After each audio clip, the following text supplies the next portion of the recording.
Bonjour et bienvenue, c'est la 9e vidéo de notre initiation à la méditation silencieuse. Aujourd'hui nous abordons le thème « Écoutez, Dieu parle ».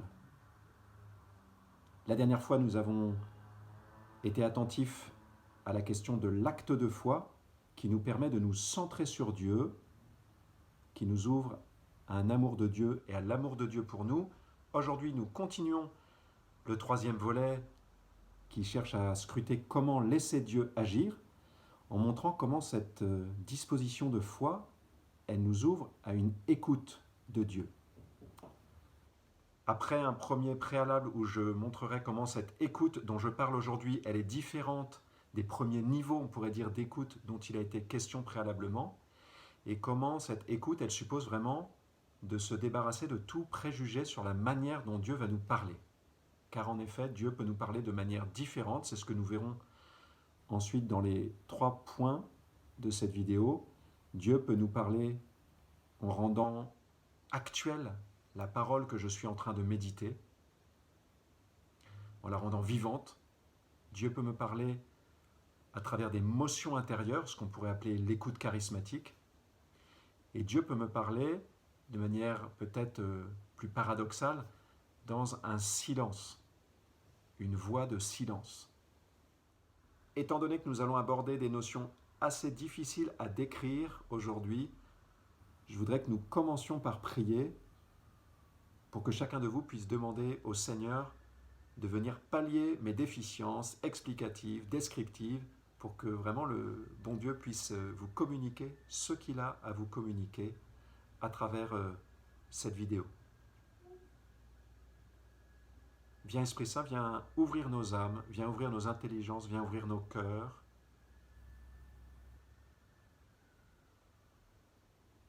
Viens nous apprendre à prier, viens faire grandir notre intelligence de la prière, viens nous rendre disponibles.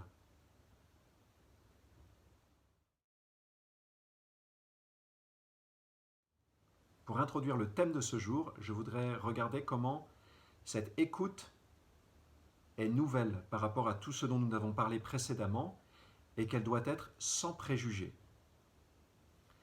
Elle est nouvelle, tout d'abord. Depuis le début, nous l'avons suffisamment souligné, nous insistons sur l'importance d'écouter Dieu. Nous nous souvenons que c'est le grand commandement d'Israël. Écoute Israël, le Seigneur ton Dieu est l'unique Seigneur, tu aimeras le Seigneur ton Dieu. Aimer Dieu, c'est le grand commandement, mais il est formulé d'une manière telle qu'il est précédé par ce mot « écoute ». Pour entrer dans l'ordre de l'amour, écoute. Saint Benoît a bien perçu cet enjeu puisqu'il fait de ce mot « écoute » le premier de toute sa règle. Alors nous avons vu que dans le temps de la lectio déjà, première étape de la prière, eh bien, il y avait une certaine écoute qui était engagée puisque je cherchais à être attentif à ce pourquoi j'avais du goût, ce qui accrochait mon attention. Et c'est ça qui me permettait de sélectionner, entre guillemets, mes points pour la prière, mes points d'oraison, mes munitions, vous vous souvenez. Dans le temps qui suit, celui de la méditatio, souvenez-vous, nous prenons une parole, donc celle que nous avons sélectionnée au temps de la lectio, et nous la ruminons, nous la répétons. C'est-à-dire que je me la redis à moi-même. Autrement dit, je l'écoute, là encore, cette parole. Je me la donne à entendre. Dans le temps qui suit, celui de l'oraison, l'oratio, eh bien là encore, je laisse la parole faire jaillir quelque chose en moi et j'essaye de sentir ce que l'Esprit Saint suscite par l'action de la parole. Autrement dit, j'essaye d'écouter ce qui se passe en moi. C'est encore une forme d'écoute. Et pourtant, l'écoute dont je veux parler aujourd'hui, c'est, pourrait-on dire, un niveau supérieur dans l'écoute, quelque chose de nouveau. Et d'ailleurs, lorsque ça se produit, eh bien, l'expérience que nous faisons nous fait dire, d'une certaine manière, « Ah, jusqu'à maintenant, je n'écoutais pas encore vraiment ». Vous voyez, ça c'est typique de ce qui se passe parfois dans la vie de prière, qui, comme le dit Grégoire de Nice, va de commencement en commencement. C'est que lorsqu'on arrive au niveau un peu supérieur, notamment dans l'écoute, on a l'impression que ce qui précède, on n'avait pas encore compris ce que c'était vraiment que d'écouter. Alors il faut être un tout petit peu attentif à ne pas mépriser ou dénigrer les niveaux, on pourrait dire, antérieurs, puisque sans eux, on ne se laisse pas conduire au niveau supérieur de l'écoute. Cette écoute d'une qualité nouvelle, cette écoute d'un degré supérieur, on peut l'appeler prière d'écoute ou bien écoute contemplative. Bref, nous arrivons vers le 4e degré de la prière, celui de la contemplation. C'est une écoute où je suis moins actif que passif, une écoute où il est manifeste que Dieu agit. Donc vous sentez comment ça prolonge ce dont nous parlions la dernière fois, ce mouvement où en nous centrant sur Dieu et son action, nous nous rendons disponibles à ce qu'il a à nous dire. Le deuxième élément de cette introduction, c'est que cette écoute doit être sans préjugés. L'Épître aux Hébreux dit que Dieu peut nous parler de bien des manières. Il peut me parler tout d'abord en rendant vivante la parole que je suis en train de méditer. Il peut me parler par une motion intérieure, charismatique, on pourrait dire, où je vais avoir une image, où je vais entendre quelque chose, où je vais sentir un mouvement intérieur de l'affectivité. Et Dieu peut me parler dans un silence d'une densité particulière. Il est essentiel de ne pas préjuger de la manière dont Dieu va me parler pendant mon temps de prière, de ne pas prédéterminer les choses parce que cela peut varier d'un jour sur l'autre et même d'un moment à l'autre pendant un temps d'oraison.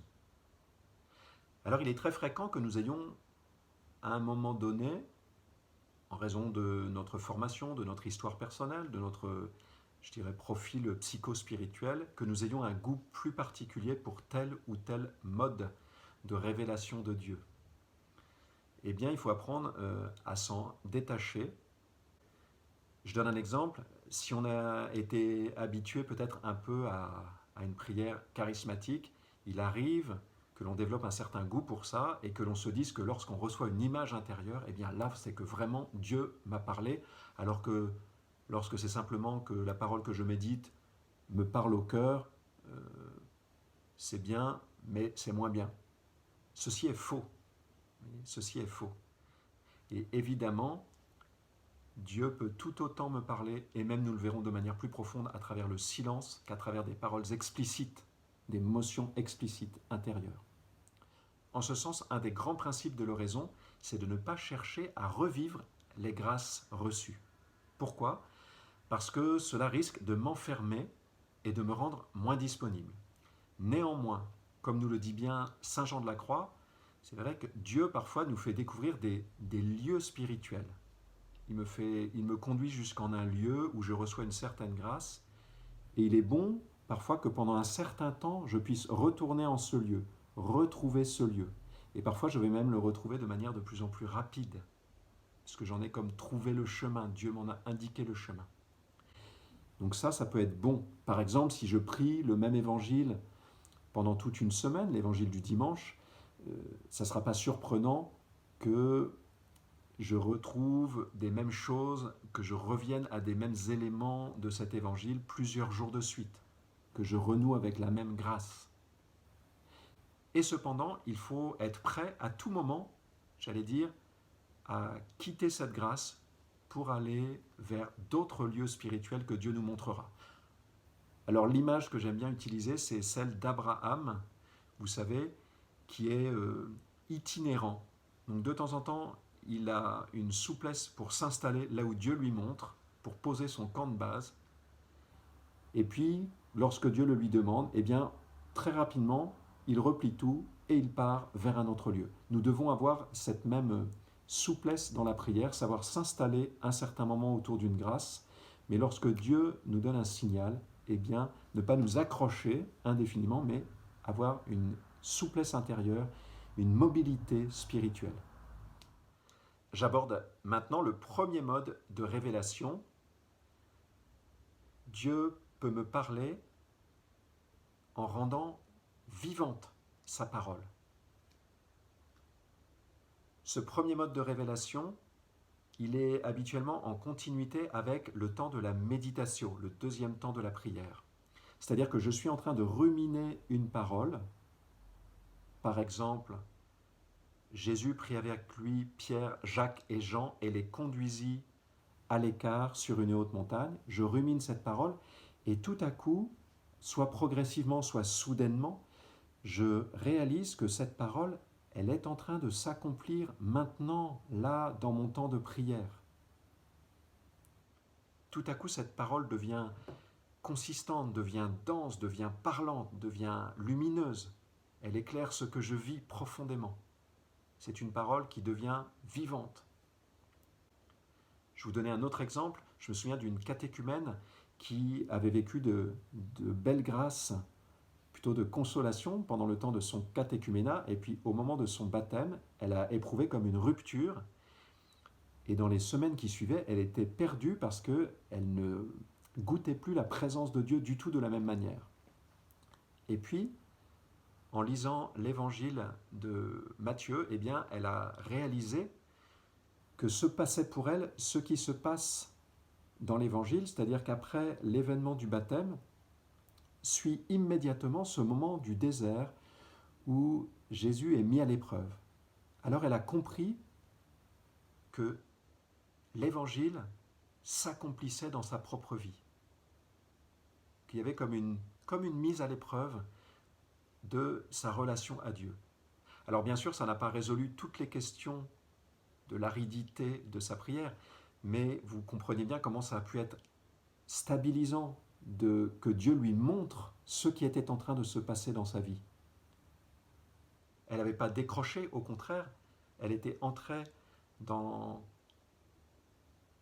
un moment nouveau où la parole de Dieu était en train de s'accomplir. Alors ça peut être reçu dans la prière. Je reçois une parole qui me montre, qui me fait comprendre les événements que je suis en train de vivre, qui en révèle le sens, la teneur spirituelle. La parole de Dieu devient une parole vivante qui me parle de ma vie. Une manière assez proche, mais un peu différente, dont la parole peut devenir vivante, c'est plutôt lorsque je réalise que celui qui prononce cette parole est là. Vous voyez, je vais être un peu moins attentif au contenu même de la parole qu'au fait que Jésus est là qui me parle. Voilà un peu les deux manières dont peut se produire l'expérience que la parole de Dieu devient vivante, soit à partir de son contenu de vérité, soit à partir du locuteur, de la présence vive de celui qui m'adresse cette parole, Dieu, le Christ. Ce premier mode de révélation, c'est sans doute le plus accessible, le plus commun, mais pas pour autant un mode inférieur ou un mode dégradé. C'est vraiment une manière très profonde, très consistante par laquelle Dieu me parle. Et c'est d'autant plus important que, vous voyez, il va comme venir imprimer en moi sa parole dans sa formulation originelle, j'allais dire. La lettre même de sa parole va venir se graver en moi comme une parole de vie. Le deuxième mode de révélation de Dieu, ce sont les motions charismatiques. Après en avoir détaillé les 4 différents types, je donnerai 3 règles de prudence pour leur interprétation. Alors, quels sont les différents types de motions charismatiques? Il y a les paroles intérieures, il y a les images intérieures, il y a les motions affectives et puis les notions intellectuelles, pourrait-on dire. Les paroles intérieures, elles peuvent être connues, des paroles bibliques que je connais, ou inconnues, quelque chose de plus inattendu. Dans le cas de paroles inconnues, évidemment, il faudra un discernement particulier, j'y reviendrai. Comment vient une parole intérieure? Qu'est-ce que c'est? Peut-être vous vous dites, mais j'ai jamais eu ça.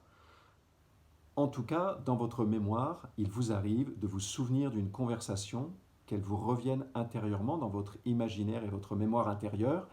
Et bien là, Vous réentendez quelqu'un vous dire quelque chose. Évidemment, pas avec vos sens externes, mais intérieurement, vous réentendez telle personne vous dire telle parole. Eh bien, c'est de cette manière-là que Dieu lui-même peut se faire entendre, nous dire quelque chose. Dans ma mémoire, à travers mon imaginaire. Un bel exemple de parole divine qui surgit au milieu de la prière se trouve dans le psaume 12, parfois numéroté 11, où en quelques versets, eh bien, le psalmiste commence à se plaindre de son environnement, des gens qu'il a autour de lui et qui sont dans le mensonge, etc. Et tout à coup, au milieu du psaume, Dieu lui-même prend la parole et dit qu'il vient au secours du psalmiste. Et puis, le psalmiste reprend le flot de sa prière. Là, vous avez un bel exemple d'une prise de parole divine au milieu d'une prière humaine. Une voix se fait entendre. Alors ça va peut-être vous prendre un certain temps d'apprivoiser cette manière de parler de Dieu, mais il faut savoir qu'elle est possible et donc il faut s'y rendre disponible. Le deuxième type de motion charismatique, ce sont les images. Là, je ne vais plus entendre entre guillemets, mais je vais voir entre guillemets intérieurement quelque chose. Là encore, si on n'est pas du tout averti que c'est possible, eh bien on ne va prêter aucune attention à ce qui peut passer par notre imaginaire. Et on va se dire, ah ben moi je ne vois rien. Là encore, ça se fait progressivement d'apprendre à écouter ces images. Dans la Bible, il est dit très souvent que Dieu parle en vision. Alors lisez au chapitre 1 du livre de Jérémie, dans le récit de sa vocation, la parole du Seigneur me fut adressée en ces termes. Que vois-tu, Jérémie ? Je répondis, je vois une branche d'amandier. Il s'agit de la branche d'arbre. Alors le Seigneur me dit, tu as bien vu car je veille sur ma parole pour l'accomplir. Il y a un jeu de mots en hébreu parce que l'amandier en hébreu c'est le veilleur. Et donc Dieu dit, je t'ai montré une branche d'amandier de veilleur pour te dire que je veille sur toi. Une petite blague divine. Et juste après, vous pouvez lire la suite, il y a une deuxième image, celle d'un chaudron. Et là encore, Dieu va donner l'interprétation de l'image. Ça, c'est le point clé, c'est que je vais recevoir une image, elle n'a aucun intérêt, sauf si elle me parle immédiatement que je sais de qui il s'agit, par exemple. Mais sinon, elle n'a aucun intérêt sans l'interprétation qui va m'indiquer son enjeu. Je vais vous donner un exemple. Je peux par exemple avoir l'image intérieurement d'un oiseau qui chante et je peux comprendre en interprétant que Dieu m'invite à le louer. Dieu m'invite à infléchir ma prière dans la direction de la louange et de l'action de grâce, de laisser monter un chant de mon cœur, de mon âme. Un exemple. Je peux avoir l'image intérieure d'une arme ou d'un arc, par exemple. Là encore, je vais demander à Dieu l'interprétation, de me faire comprendre ce que signifie cette image. Dieu peut me faire comprendre que il est en train, peut-être à travers la parole que j'étais en train de méditer, il est en train de m'armer, de me donner une arme pour le combat spirituel. Ça peut paraître dérisoire, mais à travers ça, Dieu peut attirer mon attention peut-être sur le fait que telle parole que je suis en train de méditer, elle a une puissance pour ma vie spirituelle, elle peut être très stratégique. C'est une arme qu'il me donne. Il va le souligner à travers une image charismatique que je reçois intérieurement. Donc là encore, soyez attentifs, sans être crispés là-dessus, mais soyez attentifs, dites à Dieu que vous êtes prêts à recevoir des images intérieures.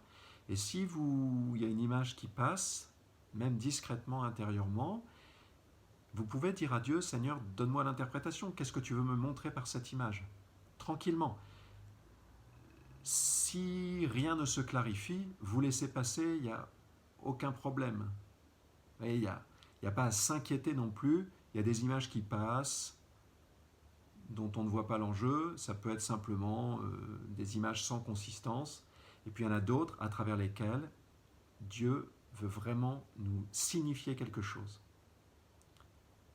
Voilà donc. Soyons conscients que Dieu peut parler de cette manière-là aussi, pas uniquement, mais aussi, et rendons-nous disponibles sans préjugés. Le troisième mode charismatique de révélation, ce sont les motions affectives. Habituellement des émotions assez positives, onction intérieure de paix, de joie, de confiance, de gratitude. Ça peut être des émotions plus difficiles, de contrition, ou bien de larmes intérieures, ou bien de soif de Dieu.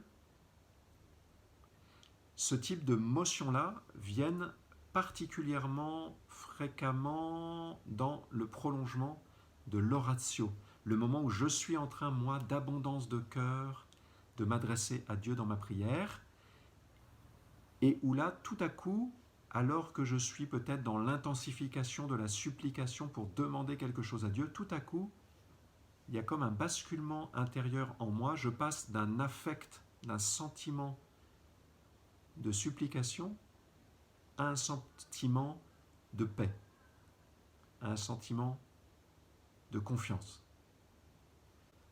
C'est exactement ce qui se passe dans les psaumes qui, de ce point de vue, sont vraiment l'école de prière par excellence pour faire l'apprentissage de cette manière de parler de Dieu. Alors bien sûr, vous allez me dire, mais ça n'est pas une parole explicite de la part de Dieu. J'en conviens. Mais en fait, c'est la trace de son passage. J'explique. Tout se passe comme si, dans le psaume, il manquait uniquement la prise de parole de Dieu, mais pour le reste, la prière, elle se déploie comme s'il y avait eu cette prise de parole de Dieu. C'est-à-dire que, ayant entendu Dieu me répondre, eh bien je passe de la supplication et de l'angoisse à la paix et à la confiance. Au fond, que s'est-il passé?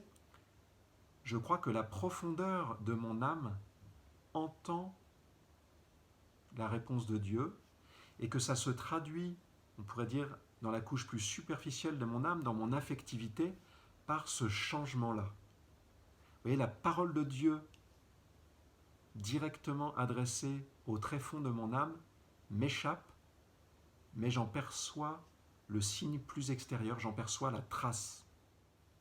Alors de mon côté, il n'y a pas rien à faire lorsque je commence à percevoir cette motion spirituelle qui souvent au point de départ est assez ténue, pas très vibratoire. Eh bien il faut que je l'accueille, parfois en reprenant la parole et par mes paroles en disant ce qui m'habite intérieurement. Voyez le point? Je suis en train de supplier et tout à coup il y a comme une rupture qui se produit en moi, parfois assez fine, assez légère, et là je dois réagir en abondant dans le sens que Dieu m'indique. C'est comme si Dieu me disait, c'est bon, je t'ai entendu, entre dans la joie maintenant. Voilà, donc il n'y a pas rien à faire, il y a à réagir. Là encore, lisez les psaumes, vous allez voir, c'est une très bonne école pour apprendre à suivre le mouvement et de la conduite de l'Esprit Saint en nos âmes. Pour terminer, le quatrième type de motion charismatique possible, ce sont des idées, des pensées, des notions intellectuelles. C'est une pensée qui me vient, mais vous voyez, qui peut être plus notionnelle, moins imaginative. Ça peut être une pensée théologique au sujet de Dieu, ou une idée un peu clé au sujet de ma vie. Voilà. Je ne développe pas parce que c'est plus simple à percevoir. Pour terminer, au sujet de ce deuxième mode de révélation que sont les motions charismatiques, je donne 3 règles de prudence. La première, c'est attention à ne pas se laisser fasciner par les charismes en général. Il suffit de lire pour ça Jean de la Croix qui nous explique très clairement que les lieux les plus avancés de la vie mystique, les lieux de l'union de volonté avec Dieu, c'est tout autre chose que des révélations de type charismatique. En comparaison, les charismes sont tout à fait secondaires et périphériques, voire de l'ordre presque de la distraction, nous dit-il. Donc si vous êtes persuadé que les motions charismatiques, c'est le must de la révélation de Dieu, eh bien, vous vous trompez. Donc, il faut réagir et se libérer de cette vision erronée. L'enjeu, c'est surtout de vous rendre disponible à d'autres états vers lesquels Dieu veut vous conduire. Sans quoi, il va y avoir comme un coup d'arrêt à votre vie mystique si vous demeurez dans cette fascination. Une deuxième règle, c'est d'exercer un discernement pour l'interprétation. Une image, une parole intérieure que je reçois, une motion intérieure, mais spécialement les images, réclament une interprétation. Le premier niveau de discernement, c'est de se souvenir qu'une impression intérieure, elle peut venir de l'homme, de moi, de l'humain en moi, elle peut venir aussi de l'adversaire, qui parfois peut chercher à me tromper, ou de Dieu. Donc ce n'est pas parce que j'ai une impression, même forte intérieurement, qu'elle est nécessairement de Dieu. Il va y avoir un discernement à opérer. Donc gardez toujours cette conscience-là. Et comment opérer ce discernement? Eh bien d'abord en priant, en invoquant l'Esprit Saint, pour demander à Dieu si la motion vient bien de lui quand nous avons un doute, et puis pour demander parfois à Dieu soit l'interprétation, soit quoi en faire, vers quoi elle doit nous conduire. Et pour cela, je vous donne une règle qu'on pourrait dire des trois lumières, c'est que jamais, pour des choses importantes dans notre vie, significatives, jamais l'impression intérieure va suffire. Elle va toujours être confirmée de manière multiple, au moins par sa conformité avec la parole de Dieu, une parole que je vais trouver dans les Écritures ou dans la tradition qui va me confirmer dans ce que je reçois.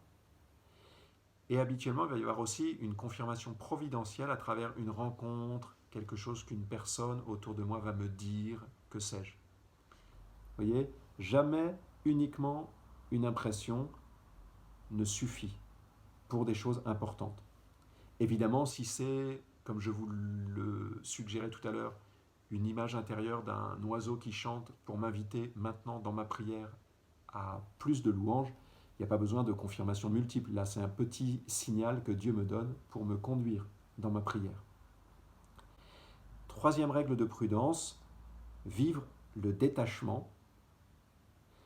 C'est-à-dire que si une impression est un peu forte, je vais parfois avoir du mal à la lâcher. Mais si, dans le moment du discernement, Dieu me fait comprendre que cette image ne vient pas de lui ou qu'elle n'est pas importante, ou bien si j'ai un doute important et que je me dis que ce n'est pas prudent de surinvestir cette image, alors, eh bien, il faut lâcher l'impression intérieure. Ne pas s'y attacher. Ça n'est pas prioritaire. Pour conclure au sujet de ce deuxième mode de révélation que sont les motions charismatiques, vous sentez bien que c'est assez difficile parce qu'à la fois il faut cette prudence que je viens d'évoquer, sans laquelle on peut partir dans le décor et faire un peu n'importe quoi, mais surtout du coup s'enfermer dans de l'autosuggestion. Je connais des personnes qui fonctionnent un peu dans ce registre-là, c'est compliqué d'en sortir. Néanmoins, je crois que c'est dommage aussi et dommageable pour la vie de prière de ne pas apprendre à vivre cette respiration, cette ouverture charismatique dans la prière. Pour terminer, j'aborde maintenant le troisième mode de révélation divin, ce qu'on peut appeler la voix silencieuse de Dieu. Sur le mont Horeb, dans la Bible, le mont Sinaï, il y a plusieurs scènes qui se produisent. La première, c'est celle où Moïse, ayant conduit le peuple après sa libération d'Égypte, arrive à ce mont Sinaï. Et là, sur la montagne, eh bien Dieu va lui révéler la loi. C'est de là qu'il redescend avec les tables sur lesquelles il a gravé la loi. Nous voyons bien que c'est le lieu d'une révélation explicite. Dieu se fait connaître clairement, dit des choses que l'intelligence peut capter directement. Ce sont ces préceptes divins, les 10 paroles, mais aussi d'autres. Révélation explicite. Un peu plus loin dans les Écritures, au chapitre 19 du premier livre des rois, nous voyons un autre personnage, Élie, revenir lui également vers ce lieu de la révélation. Mais quand il arrive sur le mont Horeb, il se cache dans une grotte et il demande à Dieu de se manifester à lui.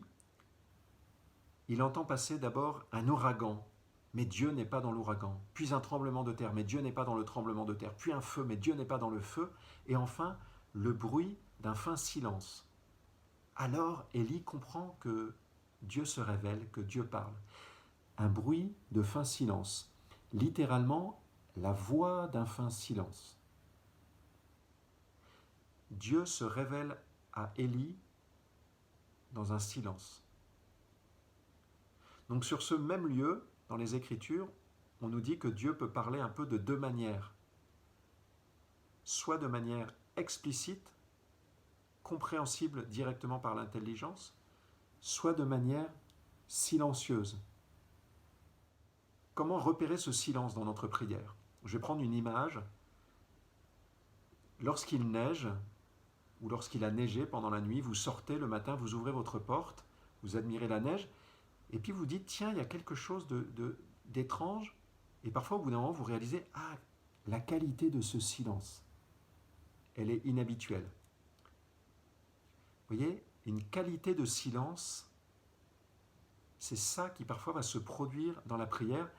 À un moment, c'est comme si le silence qui paraissait un peu vide, un peu creux, d'un coup va avoir une espèce de densité inhabituelle. Je vais comme entendre qu'il y a un silence inhabituel.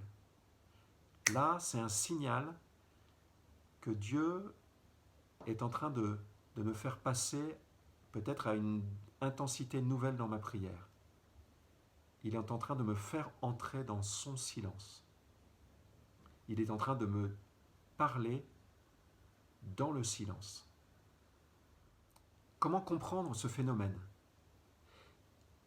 Eh bien, tout simplement, nous pouvons réaliser que le langage de Dieu ne se laisse pas enfermer dans le langage humain. Dieu a la capacité de se faire connaître à moi à travers le langage humain, de manière explicite, mais ce que Dieu a à me dire excède le langage humain, déborde. Et donc ce silence, ce n'est pas un vide de Dieu, c'est une surabondance de la parole de Dieu, un trop-plein de la parole de Dieu. Mon esprit est comme trop étroit pour avoir une intelligence totale de ce que Dieu dit.